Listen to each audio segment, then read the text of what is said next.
Today I'm going to share with you about the archival research I accomplished as a recipient of a Library Scholars Grant. As you can see from this first slide, my research was on the first Chicana feminist organizations, the Comisión Femenil Mexicana Nacional. Before I discuss what I accomplished during my archival research trips to the UCLA Chicano Studies Library and the UC Santa Barbara Special Archival Collection, I want to give you a brief background on the organization. The idea for a Chicana feminist organization originated during the 1970 National Chicano Issues Conference.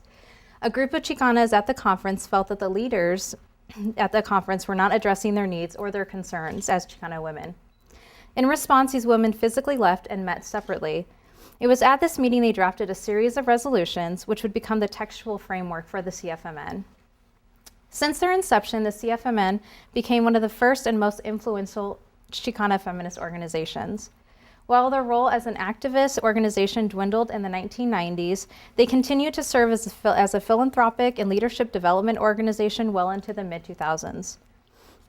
In addition to the Comisión Nacional Board, there were over 20 active chapter organizations formed that focused on regional and local concerns as representatives of the CFMN. During the over 30-year span of the organization's lifetime, the relationship between the chapter organizations and the national board was a source of confusion and at times disruption in the organization's formation. Despite this, the impact of the CFMN's organizing efforts is widespread geographically and chronologically. The CFMN's archives document not only their involvement in the Chicana movement, but also serves as a record of the Chicana movement in general and of the civil rights era. Their extensive archival collections include the writings of other organizations and information about various pertinent policies, measures, and issues that were happening at the time. As an activist organization, they are also well known amongst Chicanas and non-Chicanas for their participation in the cause to stop a Los Angeles County hospital from routinely performing involuntary sterilizations of Mexican women. The CFMN were co-plaintiffs in the landmark case Madrigal versus Quilligan in 1975 against the doctors who were culpable of compulsory sterilization. Although the judge ruled in favor of the doctors, their participation in the case garnered the CFMN notoriety and influence on Chicana matters in politics. The leaders of the CFMN were frequently called upon to present testimonies on public issues such as the Equal Rights Amendment, access to education, employment, and training, and pro-choice advocacy. Many of the ideological arguments produced by this organization, as well as the documents conveying these arguments, served as foundational texts for the Chicana movement, and they're later reproduced and used to invent what it means to be a Chicana. Their written testimonies, newsletter articles, and activist writings are anthologized and referenced in Chicana studies as part of the history of the Chicana movement. Mention of the CFMN's writing up to this point has been merely as historical evidence of the Chicana movement and activism, and not as contributing to the construction of Chicana identity, which is a made, self-selected, and intentional identity. And this brings me to my project. In Chicana studies and theory, and in rhetoric and composition, which is my area, the types of texts that are typically referenced as having contributed to the formation of Chicana identity are literary and philosophical. So as a writing studies scholar, my question, I knew I was going to do that, then, is what relationship, if any, can be seen between the writing and rhetoric of this organization, the CFMN, which people would typically understand to be professional writing documents that they produced, with the formation and circulation of Chicana identity. What my primary investigation is the way that Chicana identity helped build and shape an organization and its practices, and at the same time, the way that being an organization shaped the emergence of Chicana identity. So to investigate this relationship, I visited archival collections of the CFMN housed at the UC Santa Barbara and UCLA libraries as part of their amazing California Ethnic and Minority Archives collection. And when I visited these archival collections, I studied the internal writings of the organization, such as memos and brochures like these, to find evidence of the recursive relationship between the formation of the organization and of Chicana identity. In addition to more formalized and polished writing like this brochure, which was circulated externally, I'm interested in drafts and notes circulated internally within the organization, which can only be found in the archival collections. Now, this particular document will give you a sense of the scope of the organization. And while this published brochure makes the organization and its scope seem pretty nice and tidy, the documents in the archival collection tell a different story. Whoops. Now, as I mentioned earlier, underlying their organization's history was a tension between the chapters and the CFMN, the national organization, which was partly constituted by differences in localized goals and in the expectations for the relationship between the national board and the individual chapters. While admittedly distinct from the national organization in terms of practices or concerns, the chapters fell under the scope of the CFMN because of a recognition that their members shared a history and a goal. One of their most active, most independent, and one of the chapters that caused most of the ruckus about the role that the national board should have in the governance of the chapter organizations was the Comisión Femenil de Los Angeles. The CF de Los Angeles symbolically insisted on creating an archival collection for their chapter collection to be housed at the UCLA Chicano Studies Library, separate from the CFMN National Collection housed at the UC Santa Barbara collections. And just a side note about the Chicano Studies Library at UCLA, it's one of the first freestanding Chicano Studies libraries and is located one door down from the editorial offices of the Chicano Studies journal Aztlán. So there's a rich history of Chicano activism and academics in this research space. Whoops, keep going pushing the wrong arrow. One of the documents I located at UCLA are these notes from one of the CFMN retreats. As indicated on this document, one reason I wanted to visit the archives was because of this summary of a CFMN retreat. Listed as a response to what CFMN is today is a sentiment that it is perceived as a LA-based organization, which is a sentiment that mirrors how the Chicana movement in general is perceived. I wanted to see if there were different or more concentrated efforts made toward local politics and community organizing from the LA chapter.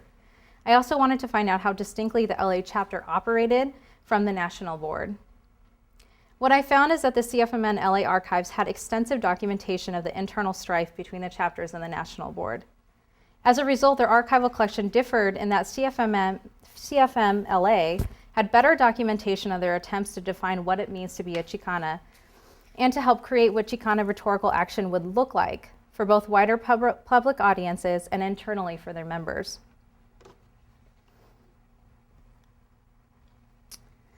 For example, here we have a document announcing a board retreat for CFMN de Los Angeles. Attached to this document were notes from the retreat that indicate the influence CFM LA had on defining Chicana political action. There were apparently conversations about what issues were considered Chicana issues and what and how Chicanas should believe as Chicanas in response to these issues. Much of this evidence of the influence that the CFMN had in shaping Chicana identity and how Chicana identity in turn shaped their organization happened during these meetings.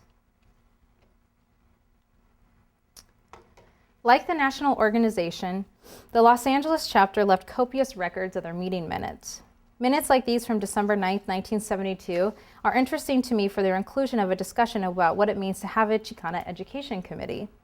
The expansive definition of this committee signals to members and the Chicanas they interacted with about what constitutes education for Chicanas, what issues are relevant, and where they can turn to look for this rhetorical education. This information would not have been included in the finalized public documents, which is why the archival research is so valuable. Archives, as we all know, afford researchers a view of draft work that may never make its way into final circulation, but in the case of the CFMN, nevertheless impacted Chicana identity and organizing efforts. Toward this end, here we have a draft for a brochure that was circulated encouraging Chicanas to join the organization.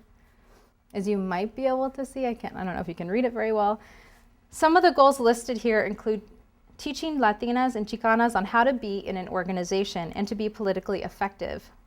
In working to achieve this goal to educate Chicanas on strategies for political effectiveness, the CFMN made this part of what it means to be a Chicana, to be politically effective. In this way, then, we can see the vital role that organizations and organizational writing had in shaping the definition of how Chicanas enacted their identities within a public sphere that historically excluded them from such activity.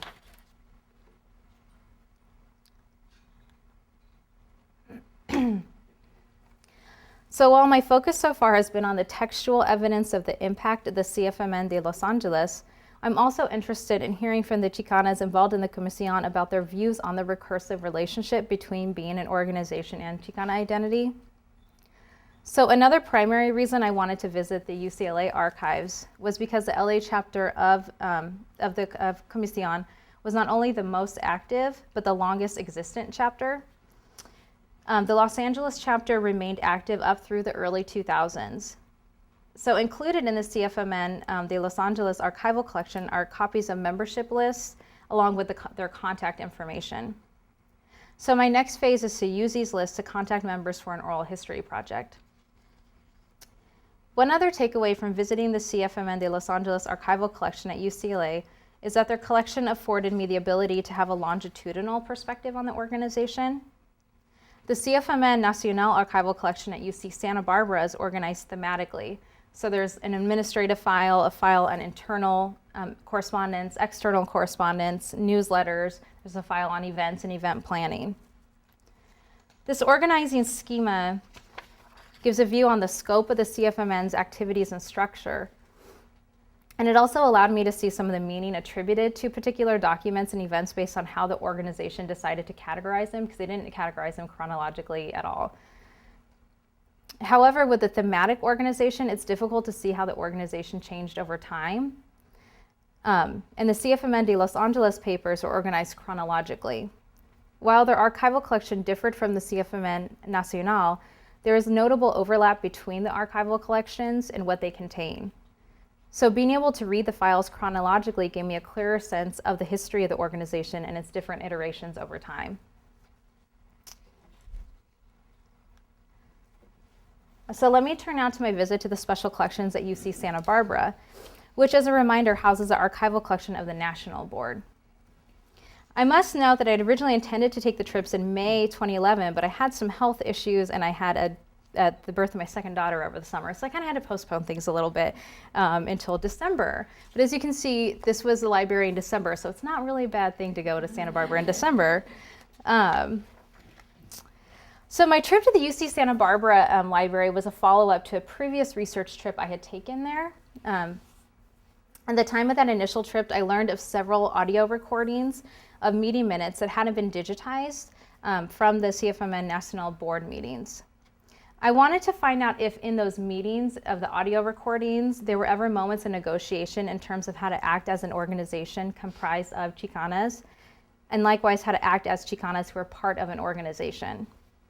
I was also interested in their intentionality in creating such extensive histories of their organization. The UC Santa Barbara libraries contacted me to let me know that the tapes have been digitized, but they weren't available online, but I could listen to them because prior to that, they weren't available for listening. So I knew I had to visit because I wanted to hear these meetings. So while there, I listened to hours upon hours of meeting minutes, about 30 hours worth. And let me tell you, it's not, meetings are, I mean, I was interested in them, but they can get a little boring. The manner in which the tapes were digitized is that they were digitized as one continuous track, and there wasn't any ability to stop and start at the same spot.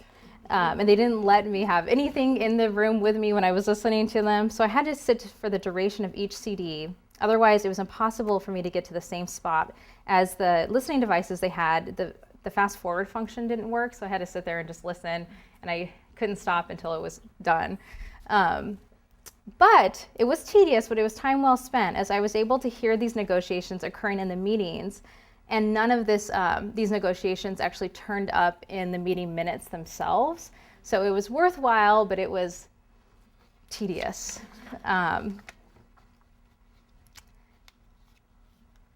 So these visits were fruitful as I have several publications in process and the potential for other research avenues as I developed this project to include the oral histories, which is what I'm really excited about, to be able to contact the women from the membership list that I was able to find. With that said, I want to thank the generous Library Scholars Grant funders for allowing me to visit these invaluable archival collections that provide a rich history of Chicana activism. So that's it. Thank you. Thank you.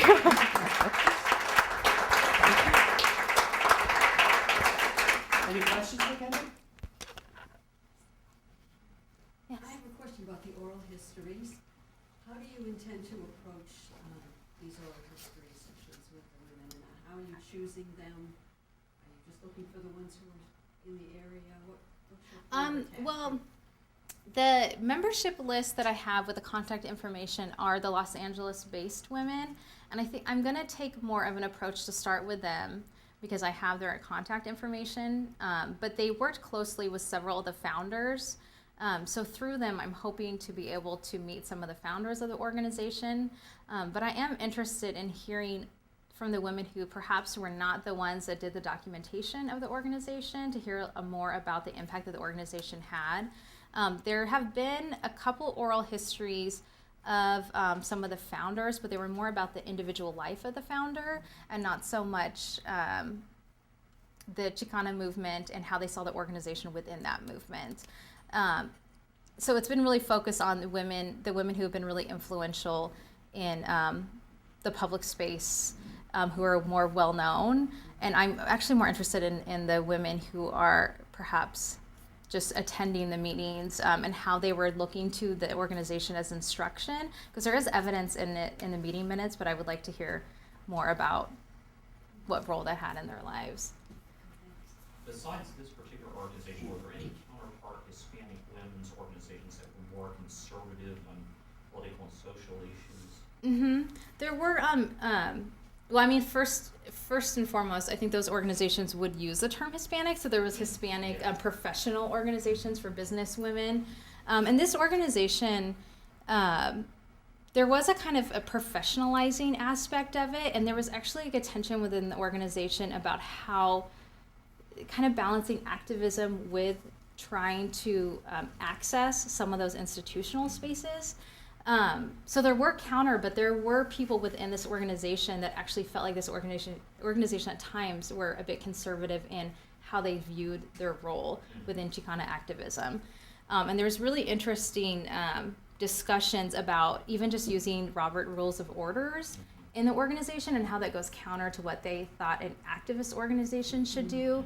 And then the women in response saying this is actually part of our Aztec history to have rules. And so that kind of constant going back and forth about even where they were seeing being conservative, in the functioning of the organization or their goals.